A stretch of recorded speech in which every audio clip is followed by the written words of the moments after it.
Vamos a comenzar con una de las dos presentaciones que corresponden a los temas que vamos a abordar a lo largo del trabajo práctico número 4, correspondiente a bioenergética y cinética enzimática.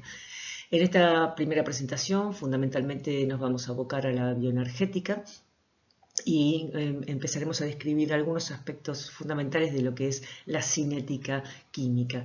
En la presentación número 2, que es la que les voy a entregar a continuación de esta, vamos a abordar todo lo que corresponde a cinética enzimática.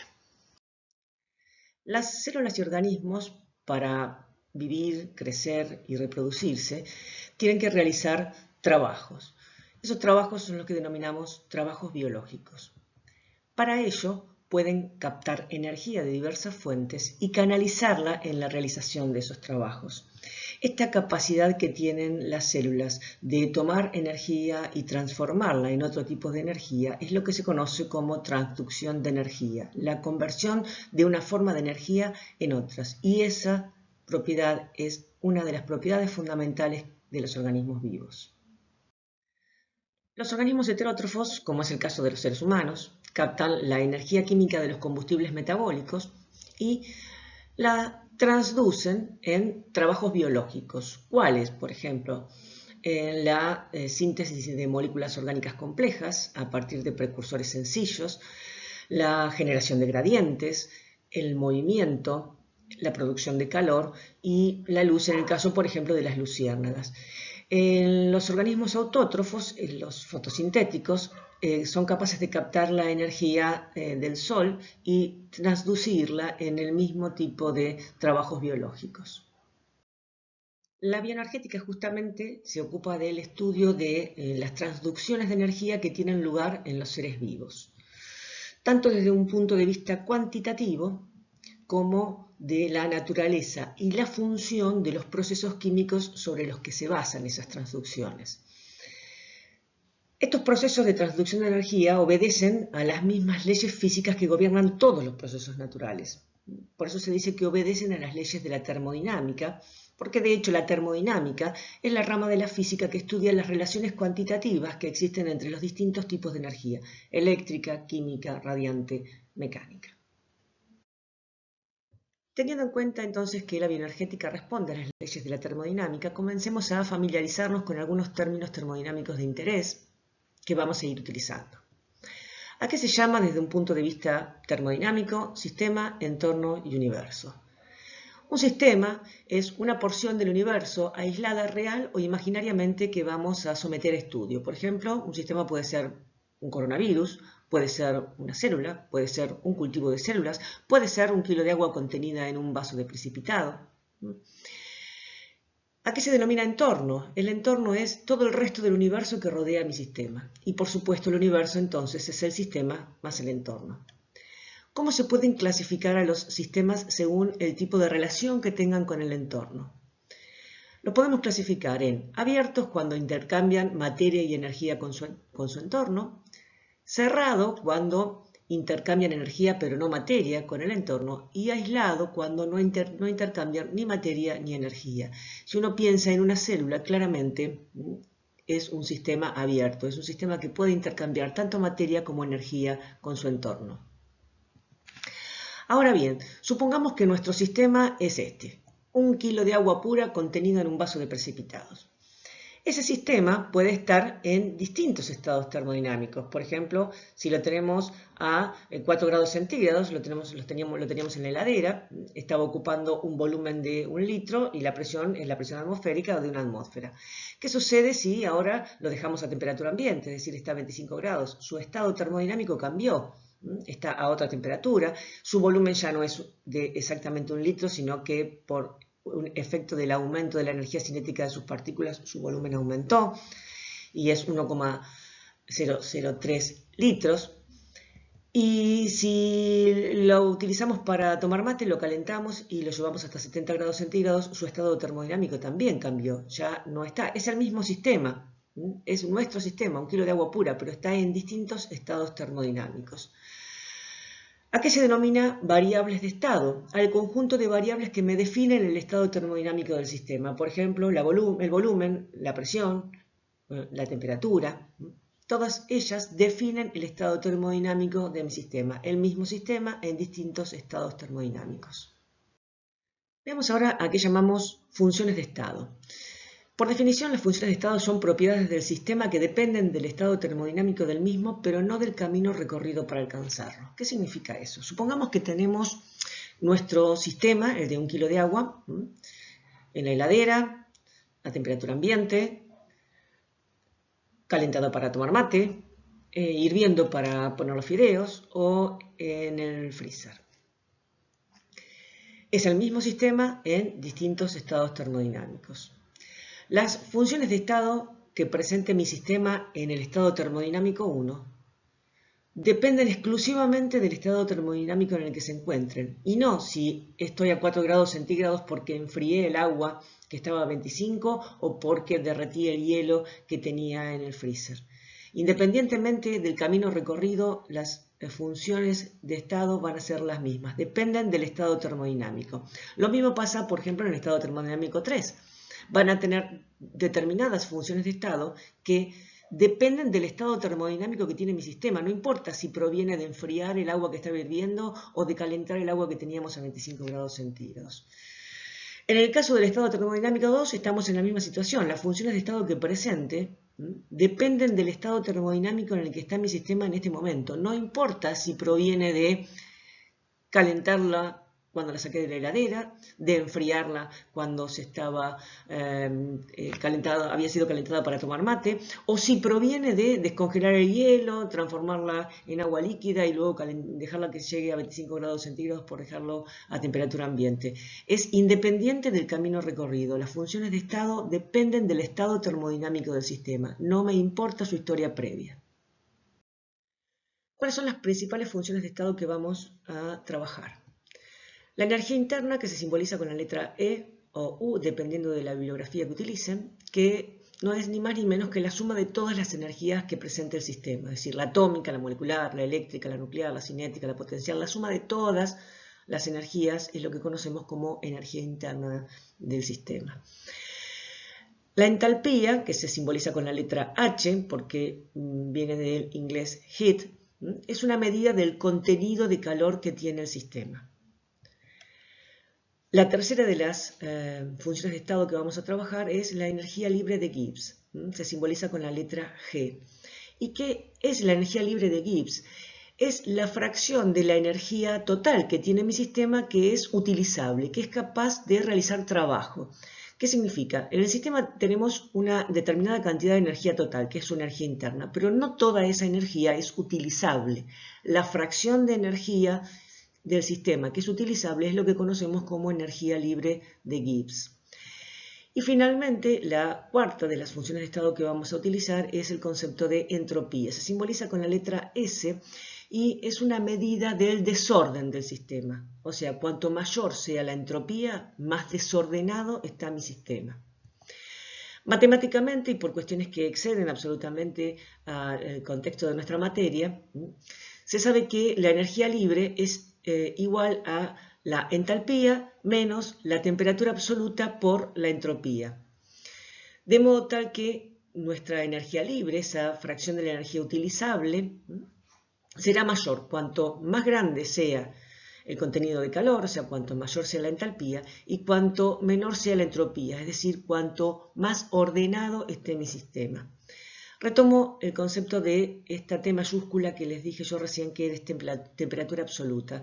Es la temperatura expresada en grados Kelvin, que es igual a los grados centígrados más 273. Eso es la equivalente entre grados centígrados y temperatura en grados Kelvin. ¿Por qué se utilizan los grados Kelvin? Porque el 0 Kelvin es el cero absoluto. No existen temperaturas expresadas en grados Kelvin que tengan valores negativos.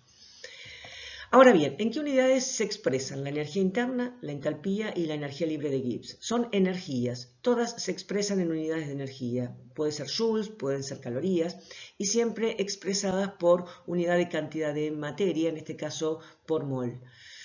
En el caso de la entropía se expresa en unidades de energía por unidad de materia y sobre grados Kelvin. Dijimos entonces que las funciones de estado eran propiedades que tenía el sistema y que dependían exclusivamente del estado termodinámico de mi sistema. Vale decir que yo tengo un sistema en un estado termodinámico 1, va a tener unas funciones de estado 1, va a tener una energía interna 1, una entalpía 1, una energía libre 1 y una entropía 1. Si el estado termodinámico del sistema cambió y ahora está en un estado termodinámico 2, va a tener otras funciones de estado que lo caractericen. Y si está en un estado termodinámico 3, va a tener funciones de estado también que lo caractericen. Entonces, si una transformación me lleva a mi sistema de un estado termodinámico 1 a otro estado termodinámico diferente, en un estado termodinámico 2, independientemente del camino recorrido, tendremos que en el estado termodinámico teníamos funciones de estado que caracterizaban ese estado inicial y en el estado final tendremos funciones de estado diferentes. Si pasamos de un sistema en el que la entalpía inicial es menor que la final, vale decir que la H2 es mayor que la H1. La variación de entalpía, que es siempre estado final menos inicial, va a ser mayor que 0. Entonces el sistema va a haber absorbido calor porque aumentó su entalpía. Entonces se dice que la transformación es endotérmica, es decir, endo es hacia adentro, quiere decir que absorbió, incorporó calor. Si por el contrario pasamos de un estado que tiene un mayor contenido de calor, una mayor entalpía, a otro que tiene menor contenido de calor, nuestro delta H final menos inicial va a ser menor que 0 porque pasamos de un estado de mayor contenido de calor a otro de menor. O sea, final menos inicial me va a dar un número negativo. Entonces decimos que el sistema perdió calor durante la transformación y esa transformación es exotérmica. Quiere decir que liberó calor. Pasamos de un estado que tenía mayor contenido de calor a otro que tenía menor contenido de calor. Cuando planteamos el delta H es final menos inicial. Esto es más pequeño que esto, por lo tanto el delta H va a ser un número negativo y la transformación va a ser exotérmica, va a liberar calor. ¿Qué sucede si analizamos lo mismo que hicimos recién, pero teniendo en cuenta la energía libre de Gibbs? Si pasamos de un estado de menor contenido de energía libre a otro de mayor contenido de energía libre, entonces el G final va a ser mayor que el G inicial. Con lo cual nuestro delta G va a ser positivo.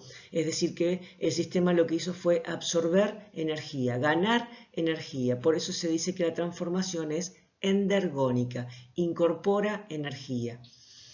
Si por el contrario pasamos de un estado que tiene un mayor contenido de energía a otro que tiene menor contenido de energía, entonces nuestro delta G va a ser un valor negativo. El sistema pasó de un estado de mayor contenido de energía a otro de menor. Quiere decir que en esa transformación se liberó energía de nuestro sistema y decimos que la transformación es exergónica. Y por último, si lo analizamos teniendo en cuenta el grado de desorden que viene dado por la entropía de nuestro sistema, podemos decir que si pasamos de un estado de menor entropía a otro de mayor entropía, el delta S final menos inicial va a ser mayor que 0 y entonces lo que podemos ver es que el sistema lo que hizo fue incrementar su entropía, es decir, incrementar su desorden. El sistema se desordena. Si por el contrario pasamos de un estado que tiene mayor entropía a otro de menor entropía, entonces el delta S va a ser negativo y en este caso nuestro sistema en la transformación se va a ver ordenado. Dijimos que la bioenergética respondía a las leyes de la termodinámica. Si bien existen 4 leyes de la termodinámica, enumeradas de 0 hasta 3, solamente vamos a hacer referencia a 2 de ellas, a la primera y a la segunda, porque son las que tienen mayor relevancia para aplicar en los sistemas biológicos. La primera ley de la termodinámica no es ni más ni menos que un enunciado alternativo de la ley de la conservación de la energía. Su enunciado dice, en cualquier cambio físico o químico, la cantidad total de energía del universo permanece constante, aunque pueda cambiar la forma de energía. Vale decir que la energía que absorba o libere mi sistema durante la transformación se va a ver reflejada en un aumento o una disminución de la energía del entorno, de modo tal que la energía del universo va a permanecer constante. Matemáticamente se describe esta ley como la variación de energía del sistema es igual al calor intercambiado, que es positivo si es absorbido y negativo si es liberado, menos el trabajo, que es positivo si es realizado por el sistema y negativo si es realizado sobre el sistema. En otras palabras, lo que nos está diciendo aquí es que la energía que se intercambie se va a transformar o bien en calor o bien en trabajo. En condiciones de presión constante, el calor intercambiado es igual al delta H. Acuérdense que esto era entalpía, o sea, la variación del contenido de calor. Que si es positivo quiere decir que el sistema absorbió calor y si es negativo quiere decir que el sistema liberó calor. Que es consistente con lo que acabamos de definir aquí arriba. Entonces, la variación de energía interna del sistema va a ser igual a delta H menos W en estas condiciones, en condiciones de presión constante. Ahora bien, si nosotros dejamos que la transformación ocurra sin que se realice trabajo alguno sobre el sistema ni por el sistema, entonces W va a ser 0. Vale decir que en esas condiciones delta E va a ser igual a delta H, o sea, la variación de energía va a ser igual a la variación de calor. O sea, la energía que pierda el sistema se va a transformar en calor liberado o la energía que gana el sistema se va a transformar en calor absorbido. Entonces, midiendo la cantidad de calor absorbida o liberada en estas condiciones, en condiciones de presión constante y en las que el sistema no realiza trabajo, nosotros podemos conocer el cambio energético que va a acompañar a mi transformación. Esta ley entonces nos permite conocer el cambio de energía que acompaña la transformación. Nos va a permitir saber si libera energía o si absorbe energía y bajo en las condiciones de presión constante y que no realice trabajo. Pero nada nos va a decir respecto a si la transformación va a ocurrir de manera espontánea o no en determinadas condiciones. Para saber si la transformación va a ser espontánea o no, debemos apelar a la segunda ley de la termodinámica. Pero primero asegurémonos de conocer qué significa que una transformación sea espontánea. Una transformación es espontánea cuando ocurre por sí sola, sin la necesidad del aporte de fuerzas externas. Y ocurre por sí sola y acerca al sistema al equilibrio. ¿Qué nos dice la segunda ley de la termodinámica? Esta ley se puede expresar de distintas maneras, pero básicamente lo que nos dice es que el universo tiende espontáneamente al mayor desorden, cosa que podemos comprobar en la vida cotidiana. Uno de los enunciados tradicionales de la segunda ley de la termodinámica nos dice que en toda transformación espontánea, la entropía del universo aumenta, va a ir aumentando con el tiempo, espontáneamente, hasta alcanzar el equilibrio donde la entropía del universo es la mayor posible en las condiciones de presión y temperatura que estamos trabajando. Vale decir que en una transformación espontánea siempre vamos a pasar de un estado inicial a uno final en el cual la entropía del estado final va a ir siendo cada vez mayor. Vale decir que el delta S del universo va a ser mayor que 0 en la transformación espontánea. Cuando lleguemos al equilibrio, donde la entropía ya es la máxima posible, no hay más nada que desordenar, entonces el delta S del universo va a ser igual a 0. Entonces, esta ley nos permite predecir si una transformación es espontánea o no, calculando o midiendo la variación de entropía del universo. Si la variación de entropía es mayor que 0, quiere decir que el desorden del universo aumentó y entonces la transformación es espontánea. Si el delta S del universo es menor que 0, entonces quiere decir que el universo se ordenó y eso no ocurre espontáneamente y eso también lo podemos comprobar con nuestra experiencia cotidiana. El problema de tratar de predecir la espontaneidad o no de una transformación a través de la medida de la variación de entropía que acompaña al universo, ¿no?, durante esa transformación, es que eso implica medir la variación de entropía del sistema y la variación de entropía del entorno. La variación de entropía del sistema no es algo complicado de medir porque estamos hablando de una porción acotada del universo, pero el entorno, que es el resto del universo, es muy difícil de medir su variación de entropía. Por ese motivo, la segunda ley de la termodinámica se utiliza expresado de un modo alternativo, un modo que se surgió considerando que el sistema siempre va a tender espontáneamente a alcanzar un estado de mínima energía y de máxima entropía. Si nosotros tenemos presente que la energía libre de Gibbs es igual a la entalpía, que está relacionada con la energía calórica del sistema, menos T por la entropía, este enunciado equivale a decir que el sistema tiende espontáneamente al estado de mínima energía libre.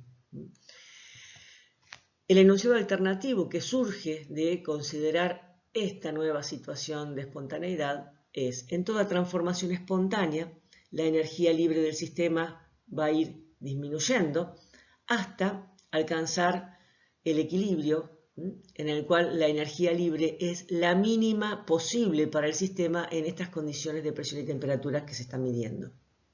Vale decir que en toda transformación espontánea vamos a pasar de un estado de mayor energía a otro de menor energía. Vale decir que el delta G del sistema, ahora en este caso, va a ser menor que cero.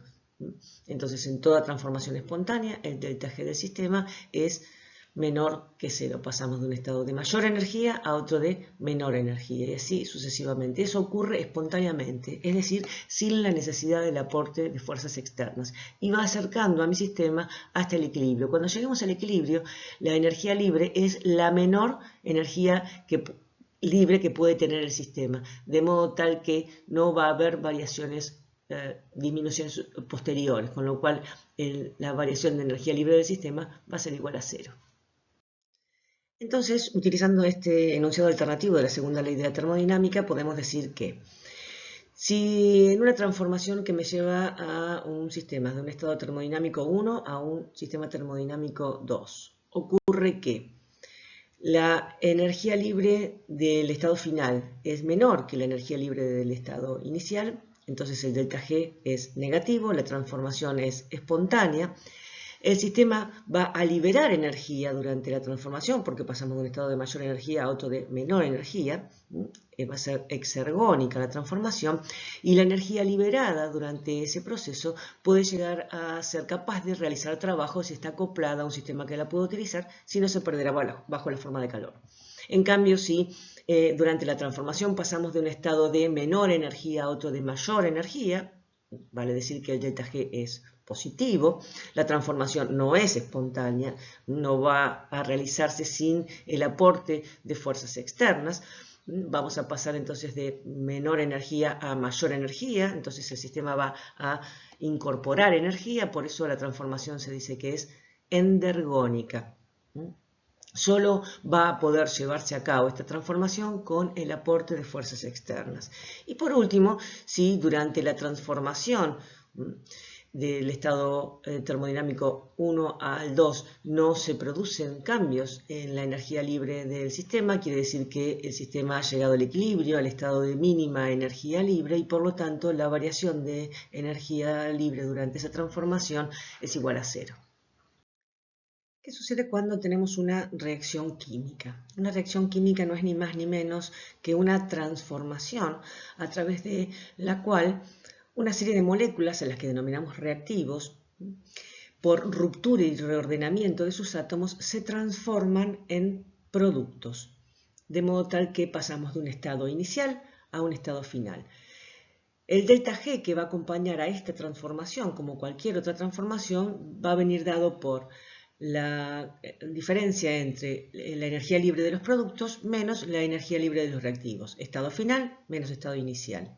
Ahora bien, la energía libre de los productos y de los reactivos a una presión y temperatura dados depende de la concentración que presenten estas moléculas. La relación matemática que establece cómo se vinculan las concentraciones con la variación de energía libre que acompaña la transformación está dado a través de esta ecuación, en la que nos dice que la variación de energía libre de esta reacción química, o sea, G de productos menos G de reactivos, va a ser igual a la variación de energía libre estándar, que ahora vamos a ver qué es, más R, constante general de los gases, por T, temperatura absoluta, logaritmo natural de la multiplicación de las concentraciones de los productos elevadas al coeficiente utilizado para equilibrar la ecuación sobre la multiplicación de las concentraciones de los reactivos también elevadas a los coeficientes utilizados para equilibrar la ecuación. ¿Qué es esta energía libre estándar? Es la variación de energía libre que tiene lugar en lo que se conocen como condiciones estándar que fueron definidas arbitrariamente. ¿Cuáles son esas condiciones estándar?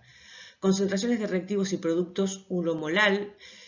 En realidad nosotros vamos a utilizar como sinónimo de molar, después en bioquímica van a ver que no es exactamente lo mismo, pero bueno, 1 molar, digamos. Temperatura 25 grados centígrados, lo que equivale a 278 grados Kelvin. Recordad que había que sumar 273 a los grados centígrados para transformarlos en grados Kelvin. Y presión, una atmósfera. Estas son las condiciones estándar arbitrariamente definidas. ¿Y por qué decimos que este delta G0 es la variación de energía libre en estas condiciones? Porque si las concentraciones de reactivos y productos es 1 molar, esta multiplicación dividida por esta multiplicación me va a dar 1. 1 por 1 sobre 1 por 1, claramente esto me va a dar 1. El logaritmo de 1 es 0, de modo tal que este delta G0 es la variación de energía libre que vamos a registrar cuando estas concentraciones sean 1 molar. Ahora bien, no nos asustemos por el tamaño de esta ecuación, no les vamos a pedir que la resuelvan, no les vamos a pedir que calculen el logaritmo natural, ni que sepan el valor de la constante general de los gases, nada de eso. Simplemente la presentamos a los efectos de poder después analizar cómo determinadas modificaciones en las concentraciones de reactivos y productos van a poder alterar el delta G de la reacción que vamos a encontrar. Vamos a ir viendo qué cosas sí son importantes respecto de esta ecuación. ¿Qué significa que cuando calculemos el delta G de esta reacción química nos dé que el delta G es menor que 0? Eso significa que la energía libre de los productos es menor que la energía libre de los reactivos, ¿correcto? Porque es G de productos menos G de reactivos. Vale decir que si el delta G de la reacción es menor que 0, eso implica que la reacción va a ocurrir espontáneamente en el sentido en el que se haya escrita y que va a liberar energía. Esa energía que libera es proporcional a la disminución de la energía libre que vamos a tener de reactivos a productos y va a ser capaz de realizar trabajo si puede acoplarse a algún sistema o aparato que pueda utilizar la energía liberada. Quiere decir que ese delta G que nosotros calculamos es el trabajo máximo que puede realizar mi sistema teóricamente, si fuese una máquina perfecta a la cual se haya acoplada. Entonces, todo aquello que se pueda utilizar, se va a utilizar. Y lo que no se pueda utilizar, se va a perder bajo la forma de calor. Otra cosa a tener en cuenta es que si el delta G de reactivos para dar productos toma un determinado valor, que es G de productos menos G de reactivos, la reacción en el sentido opuesto, o sea, desde productos hacia reactivos, va a tener un delta G que tiene el mismo valor numérico, pero el signo opuesto. Por ejemplo, si el delta G de la reacción, como está escrita, me da menos 2 kilocalorías por mol, la reacción en el sentido opuesto va a tener un delta G de más 2 kilocalorías por mol.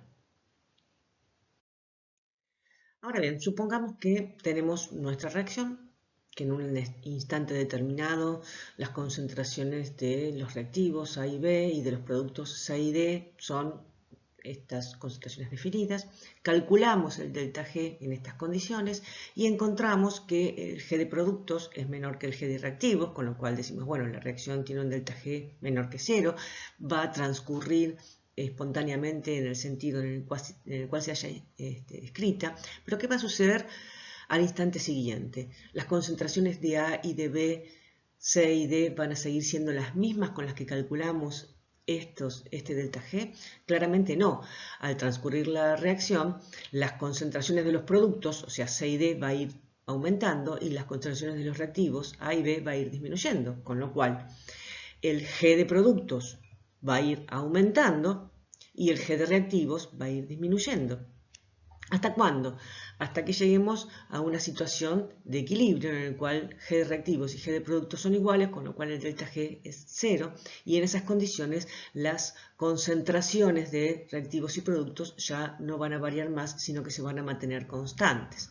Entonces, si eso lo trasladamos a nuestra ecuación, decimos, bueno, cuando lleguemos al equilibrio, el delta G va a ser 0. Eso va a ser igual a delta G0 más RT, logaritmo natural de las concentraciones, ¿sí?, de productos sobre las concentraciones de reactivos elevadas a los respectivos exponentes, como habíamos dicho antes. Pero ahora son concentraciones de equilibrio, esas concentraciones que ahora ya no van a variar en el tiempo. Vale decir que todo esto, ¿no?, es constante y es lo que se conoce como constante de equilibrio de esa ecuación. Si reordenamos estos términos, podemos observar, pasamos todo este término para aquí restando y decimos, bueno, delta G0 es igual a menos RT, logaritmo natural de la constante de equilibrio. ¿Qué quiere decir esto? Que el delta G0 es una constante y tiene un valor característico para cada reacción, que está relacionado con el valor de la constante de equilibrio. Según qué valor tenga la constante de equilibrio de la ecuación, de la reacción que nosotros estamos analizando, va a ser el valor que va a tener el delta G0 de esa reacción. Si la constante de equilibrio es mayor que 1, el logaritmo de un número mayor que 1 es un número positivo, de modo tal que el delta G0, como acá tenemos el signo menos, el delta G0 va a ser un valor negativo. Si la constante de equilibrio es menor que 1, por ejemplo 0,1, el logaritmo natural de un número menor que 1 da un valor negativo, con lo cual menos por menos es más y el delta G0 va a tener un valor positivo. Si la constante de equilibrio vale 1, el logaritmo de 1 es 0 y entonces nuestro delta G0 va a valer 0. Ahora bien, nosotros venimos utilizando una variación de energía libre estándar, un delta G0, que dijimos que era el delta G, que tiene lugar en condiciones estándar arbitrariamente definidas, concentraciones de reactivos y productos 1 molar. Por lo tanto, la concentración de protones también sería 1 molar y por lo tanto el pH de estas condiciones estándar sería 0. Temperatura 25 grados centígrados, asociada a 298 grados Kelvin y presión en la atmósfera. ¿Cuál es el problema? Que en realidad la mayoría de las reacciones bioquímicas, esas reacciones que tienen lugar en los seres vivos, tienen lugar en soluciones acuosas diluidas con un pH cercano a 7, vale decir que la concentración de protones es 10 a la menos 7. Y como son soluciones muy diluidas, la concentración de agua es 55,5 molar, o sea, nunca es 1 molar tampoco. Por ese motivo, por una conveniencia en los cálculos, los bioquímicos definen un estado estándar ligeramente diferente del que habían definido los químicos. Sostienen concentraciones de reactivos y productos 1 molar, temperatura 25 grados centígrados y presión en la atmósfera, pero dicen la concentración de protones es 10 a la menos 7 molar y la concentración de agua es 55,5 molar. Las constantes físicas que se calculan basadas en ese estado estándar bioquímico se describen con una prima para distinguirlas de las condiciones estándar utilizadas por los químicos y físicos. Así vamos a hablar de, cuando hablemos de delta G0', estamos hablando de la variación de energía libre en condiciones estándar bioquímicas. Y cuando planteamos la constante de equilibrio prima, nos estamos refiriendo a plantear una constante de equilibrio en el cual la concentración de protones es 10 a la menos 7 molar y la concentración de agua es constante, 55,5 molar. De modo tal que cuando hablamos de delta G0', decimos que es igual a menos RT, logaritmo natural de la constante de equilibrio prima, o sea, en condiciones bioquímicas. Siempre que veamos esta prima, estamos hablando de condiciones bioquímicas. Entonces, este delta G0' nos dice en qué dirección y hasta qué punto va a transcurrir la reacción para alcanzar el equilibrio cuando la concentración de cada componente es 1 molar, el pH 7, o sea la concentración de protones 10 a la menos 7 molar, la temperatura 25 grados centígrados y la presión 1 atmósfera. Cosas a tener presente y no confundir. Si una reacción tiene un delta G0 o un delta G0' menor que 0, Vamos a decir que esa reacción es espontánea, pero ¿en qué condiciones? En condiciones estándar. Si planteamos delta G0, será en condiciones estándar de químicos y físicos. Si decimos delta G0', serán las condiciones estándar de los bioquímicos. Pero ese delta G0 no me dice qué va a suceder con la transformación en otras condiciones distintas de las condiciones estándar. Para saber qué va a suceder con una transformación en condiciones diferentes de las estándar, tenemos que fijarnos en el delta G. Entonces, no confundir delta G0 con delta G. Delta G0 me dice qué va a suceder con una transformación en condiciones estándar. Si tengo un delta G0 menor que 0, digo, esa transformación va a ser espontánea en condiciones estándar. No va a ser espontánea en cualquier condición. Para saber si en las condiciones en las que estoy trabajando es espontánea o no la transformación, hay que mirar el delta G. Ese delta G me va a decir cuál es la variación de energía real. Va a depender de las concentraciones y de la temperatura que tengamos en las condiciones en las que estamos trabajando y que no necesariamente son condiciones estándar. De hecho, la célula no está en condiciones estándar. Si tomamos los seres humanos, no estamos a 25 grados centígrados y no es cierto que las concentraciones de los reactivos y de los productos de todas las reacciones que ocurren dentro de las células estén a concentraciones 1 molar, están a concentraciones infinitamente más pequeñas. Entonces, el delta G de cualquier reacción que transcurre espontáneamente hacia el equilibrio siempre es negativo. Es decir, ¿en qué me tengo que fijar para saber si mi transformación va a ser espontánea en las condiciones en las que estoy trabajando? En el delta G. Si es negativo, entonces la transformación es espontánea. A medida que vamos hacia el equilibrio, se hace, como vimos, cada vez menos negativo este delta G hasta que alcanza un valor de 0 cuando llegamos al equilibrio.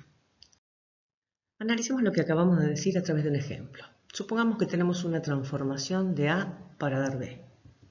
Me dan como dato que la energía libre estándar de A es de 4 kilocalorías por mol y la energía libre estándar de B es de 5 kilocalorías por mol.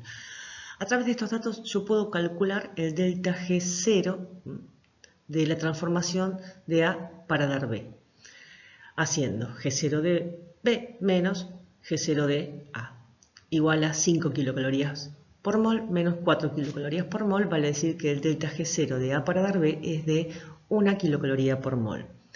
¿Qué puedo inferir a través de este resultado? Puedo asegurar que la transformación de A para dar B no es espontánea en condiciones estándar. Quiere decir que si parto de una concentración 1 molar de A y 1 molar de B, estamos a 25 grados centígrados y una atmósfera de presión, la transformación no va a ocurrir espontáneamente como está escrita. ¿Qué otra cosa podemos inferir? Sabiendo que el delta G0 se vincula con la constante de equilibrio, que en este caso va a ser la concentración de B en el equilibrio sobre la concentración de A en el equilibrio, y teniendo en cuenta que este delta G0 nos dio un valor positivo, eso quiere decir que la constante de equilibrio tiene que ser menor que 1 para que el logaritmo de un número menor que 1 me dé un número negativo, de modo que cuando lo multiplique por este menos me quede positivo, que es como estoy obteniendo el delta G0. Entonces, si la constante de equilibrio es menor que 1, quiere decir que la concentración de B en el equilibrio es menor que la concentración de A en el equilibrio, o sea que cuando alcancemos el equilibrio va a predominar A sobre B. ¿Qué otra cosa podemos inferir? Que el delta G0 de la reacción inversa, es decir, de B para A, va a tener el mismo valor numérico que tenía la reacción tal cual la teníamos escrita, pero con el signo opuesto. Vale decir que la transformación de B en A en condiciones estándar sí va a ser espontánea. ¿Qué podemos decir respecto de qué va a suceder con esta transformación en condiciones celulares? Nada, absolutamente nada. ¿Por qué? Porque para saber qué va a suceder en condiciones celulares yo me tengo que fijar en el delta G de la transformación de A para dar B, que está relacionado con el delta G0, pero que depende también de las concentraciones de B y de A, que no necesariamente son concentraciones estándar, y además también de la temperatura. Entonces, ¿qué va a suceder? ¿Sí? Con mi delta G va a depender del valor que tenga este otro término de aquí atrás. Si este término, RT, logaritmo natural de B, de concentración de B sobre concentración de A, es mayor que menos 1, Por ejemplo, menos 0,5, menos 0,1, ¿bien? Mayor que menos 1. Entonces, el delta G va a ser mayor que 0 y la reacción no va a ser espontánea. Si este término, RT, logaritmo natural de la concentración de B sobre la concentración de A, es menor que menos 1, por ejemplo, menos 2, menos 3, menos 4, cuando hagamos la suma algebraica nos va a quedar, por ejemplo, 1 menos 2, el delta G va a ser negativo, va a ser menor que 0 y entonces la reacción va a ser espontánea. Recién estábamos viendo que una reacción A para dar B en condiciones celulares, dependiendo de las concentraciones de productos y de reactivos que tengamos en un momento determinado, podría llegar a ser no espontánea, quiere decir que tiene un delta G positivo, por lo cual la reacción no va a ocurrir como está escrita, sino que va a ocurrir en el sentido contrario, o sea, de B para dar A. O en otras condiciones, con otras concentraciones, podría ocurrir que la misma reacción sí fuese espontánea y ocurrir tal cual está escrita. Este tipo de reacciones que pueden realizarse en un sentido o en el contrario según los valores de las concentraciones de reactivos y productos que tengamos en un momento determinado es lo que se conoce como reacciones reversibles. Si uno piensa en función de la ecuación que tenemos planteada, potencialmente todas las reacciones son reversibles porque según cómo variemos las concentraciones de productos y reactivos, el delta G puede llegar a ser o bien mayor que 0 o bien menor que 0 en distintos momentos. Ahora bien, ¿qué sucede en condiciones celulares? En condiciones celulares no existen variaciones extremas en las concentraciones de la mayoría de las sustancias presentes, con lo cual solo van a poder ser reversibles aquellas reacciones que tengan un delta G0 próximo a 0, de modo tal que pequeñas variaciones en concentraciones de reactivos y productos permitan que el delta G pase a ser o bien positivo o bien negativo. Hagamos entonces un resumen de lo que vimos hasta ahora. Una transformación es espontánea cuando aumenta el desorden del universo, vale decir cuando el delta S del universo es mayor que 0. También podemos decir que es espontánea cuando disminuye la energía libre del sistema, o sea que el delta G del sistema es menor que 0. En las reacciones químicas vimos que el delta G de una reacción química está relacionado con las concentraciones de reactivos y productos que tengamos en un momento determinado. La ecuación que los relaciona es esta que tenemos aquí, donde delta G0 es la variación de energía libre en condiciones estándar. ¿Qué condiciones estándar? Las condiciones estándar son las concentraciones de reactivos y productos 1 molar, 25 grados centígrados y 1 atmósfera. Esas son condiciones estándar de los químicos y de los físicos. Si el delta G es menor que 0, entonces la reacción va a transcurrir espontáneamente como está escrita, en el sentido en el que está escrita. Si el delta G es mayor que 0, la reacción no ocurre espontáneamente en el sentido de que está escrita, pero sí lo hará en el sentido contrario, ya que el delta G de la reacción inversa tiene la misma magnitud, pero el signo opuesto. ¿Qué otra cosa vimos? Vimos que en el equilibrio el delta G de la reacción va a ser 0 y que las concentraciones de reactivos y productos no van a sufrir cambios posteriores, de modo tal que van a ser constantes y que la relación entre ellas es lo que se conoce como constante de equilibrio, de modo tal que encontramos que el valor de delta G0, o sea, delta G estándar, se relaciona con esa constante de equilibrio a través de esta ecuación. También mencionamos que podríamos encontrar delta G0', que era la variación de energía libre en condiciones estándar bioquímicas, que son condiciones estándar ligeramente modificadas respecto de la de los químicos, a los cuales se agrega que la concentración de protones es 10 a la menos 7 molar, o sea pH 7, y que la concentración de agua era 55,5 molar. Si una reacción tiene un delta G0 menor que 0, será espontánea entonces en condiciones estándar, dijimos, de modo tal que si uno parte de concentraciones 1 molar de reactivos y de productos, la reacción va a transcurrir como está escrita, de modo que cuando lleguemos al equilibrio las concentraciones de productos van a ser mayores que la de los reactivos, de modo tal que la constante de equilibrio va a ser mayor que 1. Otra cosa que mencionamos es que la reversibilidad de las reacciones en condiciones celulares está condicionada por el valor de delta G0. Para que una reacción en condiciones celulares sea reversible, tiene que tener un delta G0 próximo a 0. Finalmente, para terminar con el áspero tema de la bioenergética, veamos qué sucede con la variación de energía libre estándar en las reacciones secuenciales. Empecemos por definir qué son reacciones secuenciales. Las reacciones secuenciales son aquellas en las cuales el producto de una de ellas es el reactivo de la siguiente. Las variaciones de energía libre estándar en estas reacciones secuenciales son aditivas. ¿Qué significa eso?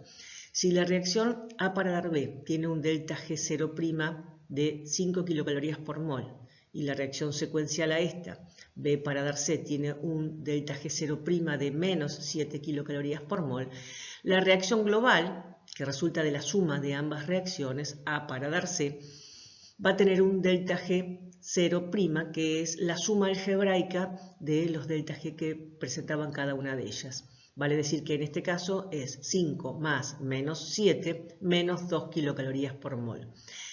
¿Qué resultado nos da esto?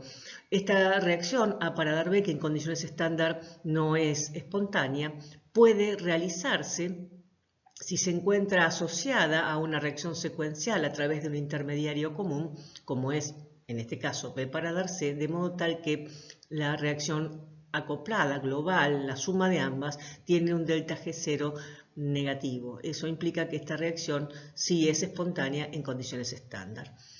Este principio de la bioenergética, en el cual nos dice que las variaciones de energía libre estándar de las reacciones acopladas es aditivo, es el que nos permite explicar por qué una reacción termodinámicamente desfavorable, o sea, endergónica, como sería este caso, puede ser impulsada en la dirección directa, o sea, como está escrita, cuando se encuentra acoplada a una reacción exergónica, como sería esta, a través de un intermediario común.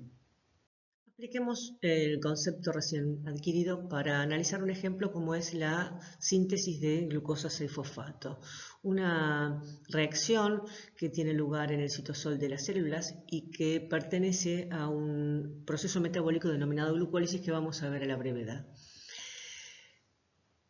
Tenemos una primera reacción en la que la glucosa reacciona con el fosfato inorgánico para dar glucosa 6-fosfato, este derivado de monosacáridos, más agua. Esta reacción tiene un delta G0' de 13,8 kilojoules por mol. Vale decir que en condiciones estándar esta reacción no es espontánea.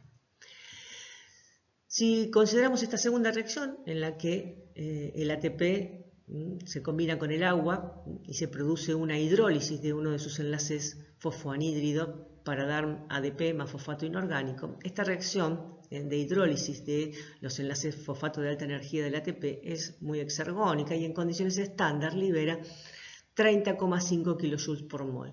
Tiene un delta G negativo, es muy exergónica. Ahora bien, estas dos reacciones que tenemos, la 1 y la 2, comparten intermediarios. ¿Quiénes? El agua y el fosfato inorgánico. Entonces las podemos expresar como reacciones secuenciales, sumando ambas reacciones. De modo tal que cuando expresemos la ecuación global en la que simplificamos los intermediarios comunes, nos queda que glucosa más ATP da glucosa 6-fosfato más ADP. El delta G0 global resulta de la suma algebraica de los delta G de las reacciones vinculadas. Entonces nos queda que el delta G0 global es 13,8 más menos 30,5 kilojoules por mol. Resolviendo nos queda que es menos 16,7 kilojoules por mol. Eso significa que la reacción global es espontánea en condiciones estándar tal cual está escrita. De modo tal que la reacción de síntesis de glucosa 6-fosfato, pese a que es una reacción que es endergónica, puede realizarse porque está acoplada a través de intermediarios comunes con una reacción que es más exergónica que lo endergónica que es ella. de modo tal que el delta G global nos queda menos 16,7. Tener presente, por supuesto, que siempre para que el proceso global sea espontáneo en condiciones estándar, la reacción acoplada a la reacción endergónica tiene que ser más exergónica que lo endergónica que es ella. Hemos visto que la termodinámica nos permite conocer el sentido en que se va a realizar una transformación, es decir, en qué dirección va a ser espontánea, y también predecir la posición de equilibrio, es decir, las concentraciones de productos y reactivos cuando alcancemos esa posición de equilibrio. Ahora bien, no nos dice nada acerca de la velocidad de una reacción. De eso se ocupa la cinética química. La cinética química justamente estudia la velocidad de las reacciones y los factores que modifican a esas velocidades de reacción. Comencemos por definir qué es una velocidad de reacción. Es la cantidad de producto que se genera por unidad de tiempo o la cantidad de reactivo que desaparece por unidad de tiempo. Entonces, si tenemos una reacción R para dar P, matemáticamente la velocidad de esta reacción se va a expresar como la variación de la cantidad de producto, o sea, la cantidad de producto que aparece en un determinado intervalo de tiempo, variación de cantidad de producto por unidad de tiempo, o bien la variación de la cantidad de reactivo que desaparece, por eso tiene este signo menos, en un determinado periodo de tiempo. ¿En qué unidades se va a expresar? Se expresa siempre en unidades de cantidad de materia, que puede ser mol, miligramo, gramo, kilogramo, dividido una unidad de tiempo, que puede ser minuto, segundo, hora. Las unidades en las que la expresemos a esa velocidad de reacción depende de la magnitud que tenga esa velocidad. Teniendo en cuenta que en la célula estamos en condiciones de volumen constante, una variación en la cantidad de productos o de la cantidad de reactivos se va a traducir directamente en una variación en la concentración de los productos y los reactivos.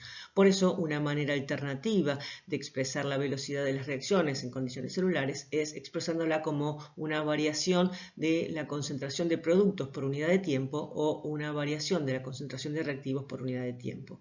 En este caso, ¿en qué unidades se va a expresar? En alguna unidad de concentración, como puede ser molar, milimolar, nanomolar, micromolar, dividida una unidad de tiempo. Supongamos que tenemos una reacción A más X para dar B, que tiene un delta G muy negativo, como podría ser el caso de la reacción entre dos moléculas de hidrógeno y una molécula de oxígeno para generar dos moléculas de agua, que tiene un delta G0 de menos 237,2 kilojoules por mol. ¿Qué podemos decir respecto de estas reacciones? Podemos decir que son espontáneas, en este caso espontánea en condiciones estándar, y que son muy exergónicas, vale decir que cuando se producen se libera una gran cantidad de energía útil. Pero eso no quiere decir que cuando pongamos en contacto A y X rápidamente se van a transformar en B. O sea que el delta G de la reacción no está relacionado con la velocidad de la reacción. ¿Por qué? Para que una reacción química se produzca, se necesita que las moléculas de reactivo colisionen entre sí y que como resultado de esa colisión se rompan enlaces presentes entre los átomos de los reactivos y se formen nuevos enlaces que darán por resultado la generación de productos. En el caso de la generación de agua, como resultado de la colisión, es necesario que se rompan los enlaces entre los átomos de hidrógeno presentes en la molécula de hidrógeno y que se rompan los enlaces entre los átomos de oxígeno presentes en las moléculas de oxígeno y a su vez que se formen los nuevos enlaces entre el oxígeno y los hidrógenos para generar a la molécula de agua. Vale decir que para que esto ocurra, para que se rompan estos enlaces y se formen los nuevos enlaces, es necesario que las moléculas de reactivo colisionen con cierta energía. Se dice que es necesario que las colisiones sean efectivas, es decir, que permitan que se rompan enlaces existentes y que se formen nuevos enlaces para generar productos. Por eso se dice que para que una reacción química tenga lugar, las moléculas de los reactivos deben alcanzar un estado activado, definiendo el estado activado como un estado en el cual la probabilidad de que se rompan o formen nuevos enlaces es muy alta. Vale decir que una vez que las moléculas de reactivo alcanzan el estado activado, rápidamente por colisión se transformarán en producto. Supongamos que tenemos la reacción R para dar P. Traslademos lo que acabamos de decir a un gráfico en el cual indiquemos en el eje de las Y la energía libre y en el eje de las X el progreso de la reacción, es decir, desde reactivos hacia productos. En ese gráfico podemos ubicar el G de los reactivos, el G de los productos y claramente esto estaría indicando el delta G de la reacción, donde podemos observar que es una reacción que es cuesta abajo, vale decir que pasamos de un estado de mayor energía a otro de menor energía, la reacción es espontánea, tiene un delta G negativo y es exergónica. Ahora bien, esta reacción, la transformación de reactivos en productos, no se va a producir hasta que los reactivos alcancen una energía suficiente como para que las colisiones sean efectivas, vale decir, hasta que alcancen el estado activado, ese estado en el cual la probabilidad de que se rompan enlaces presentes entre los átomos de los reactivos y se formen nuevos enlaces para generar los productos es muy alta. Una vez alcanzado ese estado activado, rápidamente los reactivos se transforman en productos. La energía necesaria para llevar un mol de reactivos hasta el estado activado es lo que se conoce como energía de activación.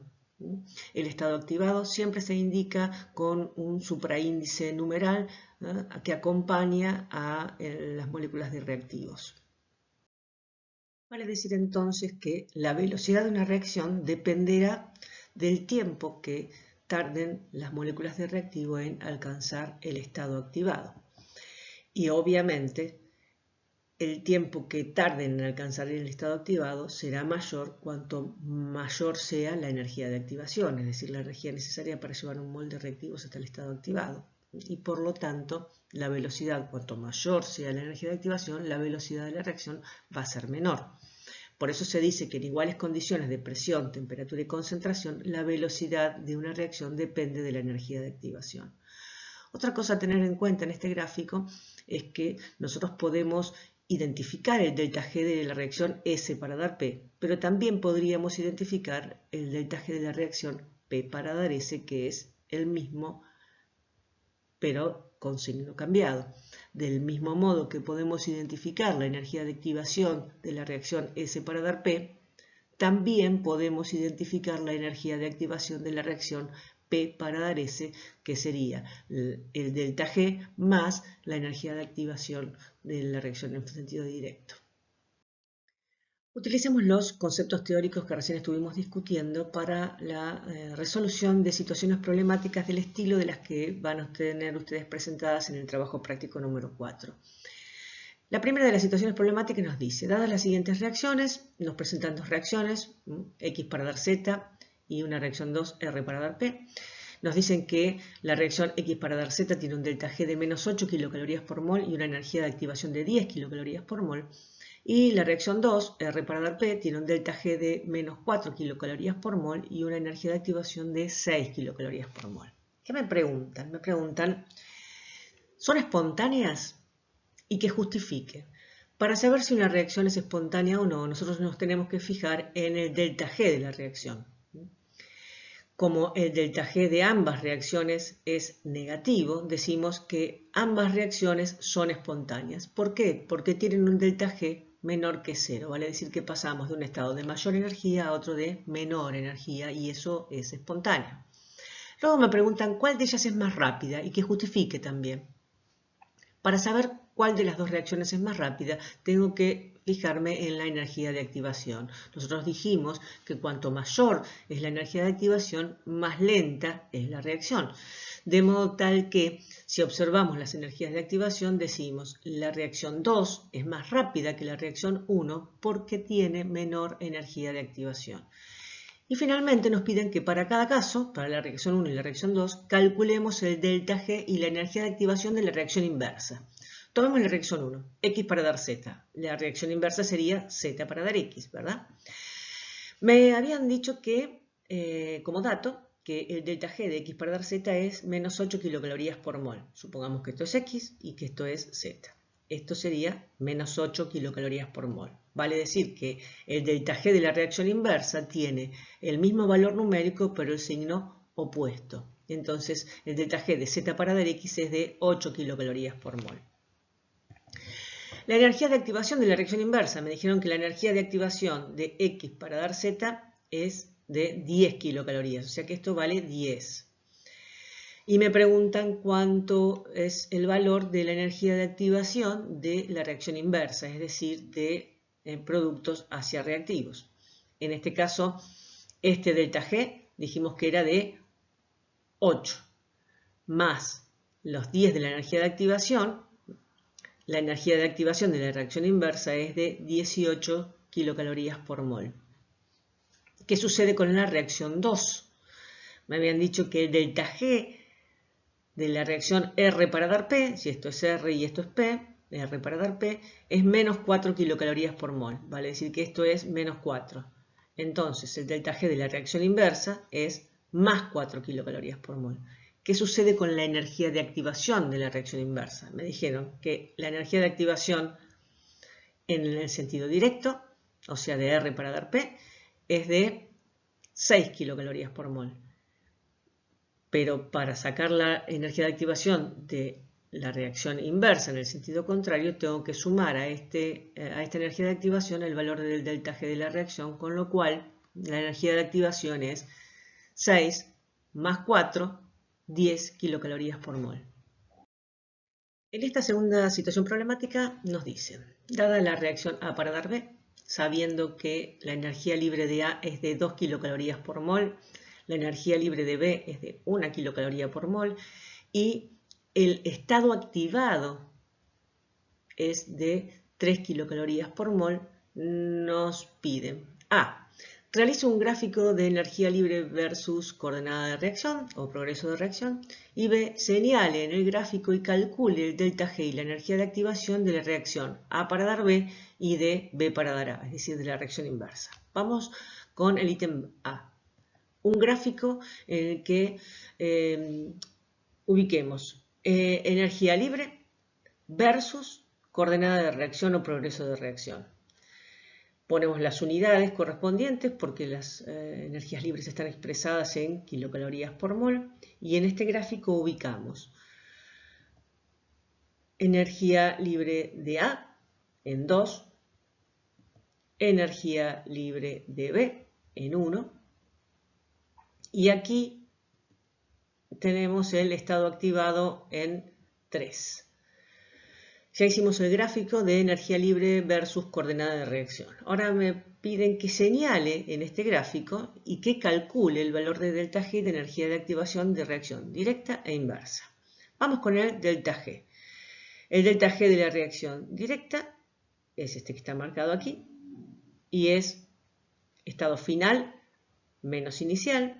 Entonces, final 1 kilocaloría menos 2 kilocalorías por mol. Eso da un delta G de menos 1 kilocaloría por mol. El delta G de la reacción inversa sería hacia arriba. Y final es 2 ahora, inicial es 1. Delta G entonces, como corresponde, el mismo valor numérico que el de la reacción directa, pero con el signo opuesto. 1 kilocaloría por mol. Vamos con las energías de activación. La energía de activación es la energía necesaria para llevar un mol de reactivos hasta el estado activado. Vale decir que fuimos desde 2 hasta 3. Por lo tanto, la energía de activación de la reacción A para dar B es esta que está indicada aquí. ¿Y cómo le calculamos? Si es el estado activado, 3 menos 2, 1 kilocaloría por mol. La energía de activación de la reacción inversa es desde B hacia A, o sea, desde aquí abajo hasta acá, hasta el estado activado, y en este caso va a ser 3 menos 1. Vale decir que la energía de activación de la reacción B para dar A es de 2 kilocalorías por mol. Claramente la reacción A para dar B va a ser más rápida que la reacción B para dar A. Por ese motivo, siempre la reacción va a transcurrir en el sentido en el que el delta G sea negativo. Cuando hoy presenté a qué se dedicaba la cinética química, dije que se dedicaba al estudio de las velocidades de las reacciones y también al estudio de los factores que modifican la velocidad de una reacción. Estuvimos viendo que la velocidad de una reacción está condicionada fundamentalmente por el tiempo que los reactivos tarden en alcanzar el estado activado. Vale decir que para incrementar la velocidad de una reacción yo puedo o bien aumentar la frecuencia de colisiones y hacer que nuestros reactivos lleguen más rápido al estado activado, o en su defecto disminuir la energía de activación, es decir, bajar la barrera. Para aumentar la frecuencia de colisiones podemos hacerlo, por ejemplo, incrementando la energía cinética de los reactivos. Una de las maneras más sencillas de incrementar la energía cinética de los reactivos es aumentar la temperatura, lo que hará que se muevan más rápido y por lo tanto la frecuencia de colisión va a aumentar. La otra manera es incrementando la concentración de reactivos. Claramente, si tenemos una mayor cantidad de moléculas por unidad de volumen, la probabilidad de que choquen va a ser mayor y por lo tanto va a aumentar también la frecuencia de colisiones. La otra manera de incrementar la velocidad de una reacción, de acelerarla, dijimos que era disminuir la energía de activación, es decir, bajar esa barrera para que los reactivos lleguen más rápido al estado activado, pero porque la barrera es más pequeña. ¿Y eso cómo se logra? Adicionando un catalizador. ¿Qué definimos como catalizadores? Los catalizadores son sustancias que incrementan la velocidad de una reacción justamente porque disminuyen la energía de activación. En la próxima presentación vamos a ver que existen distintos tipos de catalizadores. Hay catalizadores inorgánicos y catalizadores biológicos, que son a los que denominamos enzimas y que en general vamos a ver que son proteínas, pero eso lo veremos en la próxima presentación. Hoy, cuando presenté a qué se dedicaba la cinética química, dije que se dedicaba al estudio de las velocidades de las reacciones químicas y también al estudio de los factores que modifican esas velocidades de reacción. Estuvimos viendo que la velocidad de una reacción química está fundamentalmente condicionada por el tiempo que tardan nuestros reactivos en alcanzar el estado activado.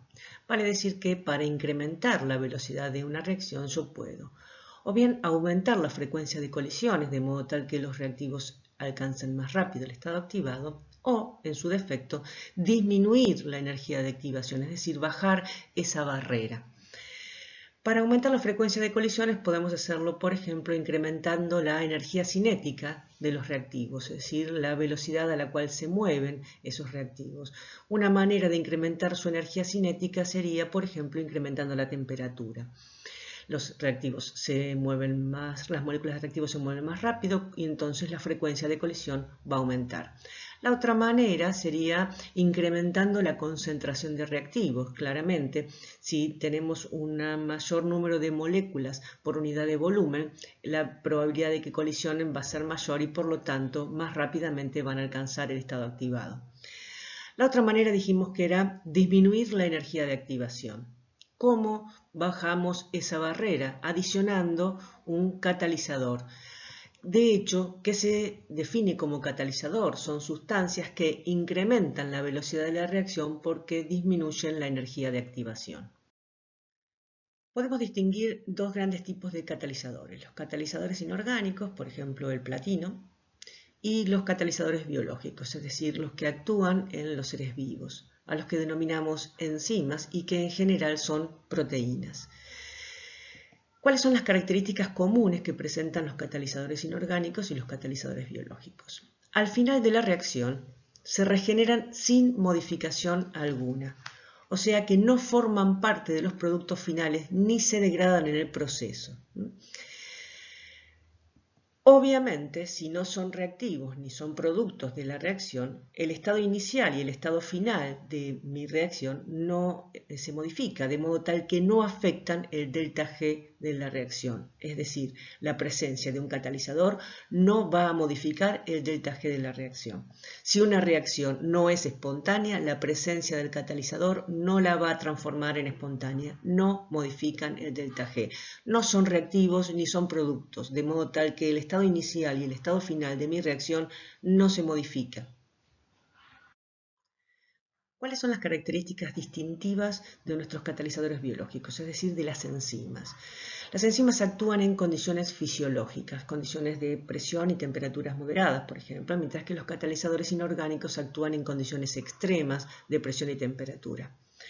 La otra característica distintiva entre los catalizadores biológicos y los catalizadores inorgánicos es que las enzimas son altamente específicas. Vamos a ver que son capaces de catalizar una única reacción o muy pocas reacciones en las cuales los reactivos están estrechamente relacionados desde el punto de vista estructural. Las enzimas son especialmente eficaces, disminuyen la energía de activación más que los catalizadores inorgánicos. Tomemos, por ejemplo, la reacción de descomposición del agua oxigenada para dar agua y oxígeno. Esta reacción tiene una energía de activación de 18 kilocalorías por mol. Cuando está catalizada por un catalizador inorgánico, como por ejemplo el platino, que requiere condiciones extremas de presión y temperatura, la energía de activación desciende hasta las 12 kilocalorías por mol, mientras que cuando tenemos la presencia de una enzima, como es la catalasa, que es la enzima que cataliza esta reacción de descomposición del agua oxigenada, la energía de activación es de solo 6 kilocalorías por mol. Así, si se hacen los cálculos pertinentes utilizando ecuaciones que obviamente exceden a este curso, el platino acelera la reacción unas 20.000 veces, mientras que la catalasa la acelera 370.000 veces. Claramente son especialmente eficaces. En las células, todas y cada una de las reacciones que ocurren están catalizadas enzimáticamente. Eso permite que estas reacciones tengan lugar en tiempos compatibles con nuestra vida, con nuestra finitud. Tomemos, por ejemplo, la reacción de combustión de la glucosa, la principal fuente de energía de las células, en la cual la glucosa se oxida en presencia de oxígeno para generar dióxido de carbono y agua. Esta reacción de combustión de la glucosa es una reacción muy exergónica, en la que se libera una enorme cantidad de energía, pero que tiene una energía de activación muy alta, de modo tal que en condiciones no catalizadas podemos tener glucosa en presencia de oxígeno sin que la reacción transcurra de manera apreciable. En la célula, esa reacción de combustión de la glucosa se realiza en múltiples etapas, múltiples reacciones secuenciales en las cuales el producto de una es reactivo de la siguiente, de modo tal que el delta G de la reacción sigue siendo el mismo porque tenemos el mismo estado inicial y el mismo estado final, es decir, reactivos y productos, solo que se realiza en múltiples etapas y cada una de esas etapas está catalizada enzimáticamente, de modo tal que presenta una pequeña energía de activación, motivo por el cual este proceso de combustión de la glucosa en el interior de las células ocurre en un tiempo muchísimo menor y la energía se va liberando en pequeños cuantos, de modo tal que puede ser más eficientemente aprovechada, como lo vamos a ver en la brevedad cuando veamos el metabolismo intermediario y mitocondrias.